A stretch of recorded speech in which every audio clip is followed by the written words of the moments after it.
Hey there, I'm super excited to be here with you today. Thank you for joining me. My name is Leah. I am a life and relationship transition coach and the founder of Life Remade. And today I want to talk with you about confidence, specifically the 4 things that may not be as commonly discussed that are signs of true confidence. I think that confidence can be sometimes misunderstood. I think we often see people who are the loudest in the room or who are doing the most or making the most progress as people who are confident.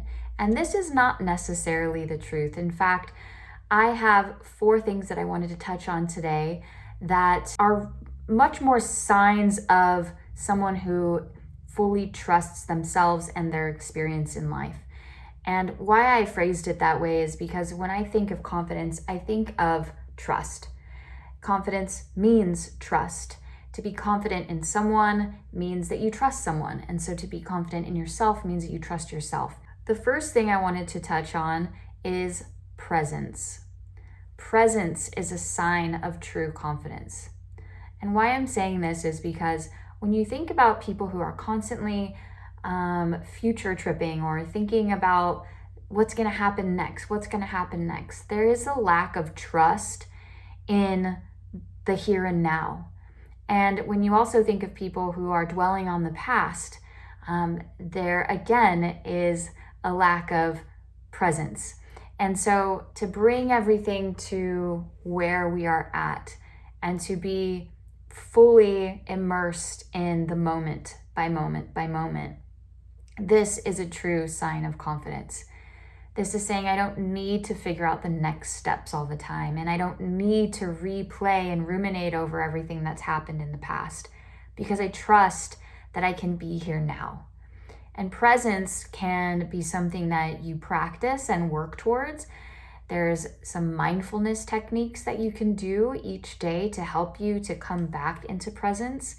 When we spin out and think about the future too much or the past too much, this is actually a sign that we're trying to protect ourselves. We're trying to gain some kind of control or understanding of what has happened and what might happen. So it's really normal to do this, but when we're able to let those things unfold as they may, and we trust ourselves enough to face whatever challenges come, that's when we can be fully present.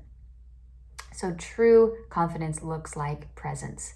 It also looks like compassion. So again, being able to accept ourselves in a way that says, whatever mistakes I make, I still love myself. Whatever things that I attempt and fail, I still love myself. Whatever things I wanted to succeed in or dreams that I had that I didn't follow through on, I still love myself. And there's a sense of compassion there for your humanity and your own experience as someone who doesn't have to get everything perfect. The opposite of this would look more like a perfectionist attitude. And I think sometimes this can be misconstrued as someone who is confident, who's always, a lot more type A, maybe needing to be perfect about everything. And that's just not how life works. None of us are perfect. Perfect is an illusion. If perfect was anything, it would just be humanity. Perfect is human. Perfect is making mistakes and really being an acceptance of all the facets that make you human and flawed. I don't even like to use that word because I feel, again, like there is no perfect. So what does flawed even mean? It's just being human. So compassion is a true sign of confidence. And when we have more compassion for ourselves, we also have more compassion for the world around us and for other people in our lives. There's more space for their humanity to exist. And so we become a lot more soft in terms of the way that we move through life as well. The third thing I want to touch on is curiosity. The opposite of curiosity is to have it all figured out, right? To look at the world and say, I have all the answers I need. Nobody gets to tell me what to do.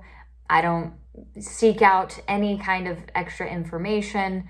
I'm not open to other perspectives. And again, this at times can often be thought of as someone who is confident too, who has all the answers, or who is the know-it-all. But really someone who has a deep curiosity for other perspectives, for things they may not know, who knows that at the end of the day, they will never know everything. And so why not ask more questions and get more curious? This is a true sign of confidence, is someone who can lean in and say, like, I really don't know. Can you teach me? Or I really have no idea. I'll go figure it out. Or would you mind taking the reins on this? It seems like you might be better at it, and let me learn from you. This is a true confident person. Finally, the last but not least piece is consistent. Someone who is consistent is truly confident. I think that in order to fully trust yourself, there has to be a sense of, I can rely on myself. And I can rely on myself because I'm consistent. So if you're constantly kind of wishy-washy on the promises you're making to yourself, again, you'll have more compassion for yourself, but there is a level of personal responsibility and accountability that you take to try and show up more consistently and live in a way that actually is congruent with what it is that you're saying, right? Like, you're not just saying things for the sake of saying things, you're actually acting on them too. So there's a level of, predictability involved as well. This helps to build confidence. And that's why they say confidence doesn't just come to people overnight. You're not just necessarily born with confidence. True confidence is consistent action, is consistent language, is consistent effort, is consistent forgiveness, is consistently trying to be more present, curious, and compassionate in all of these different ways. So, presence, compassion, curiosity, and consistency. Let me know what you think of these. And if you embody any of them, I'm curious to see how they show up in your life. Or maybe you embody all of them. I'd love to know that too. Let me know what you think. Thanks for watching. Bye.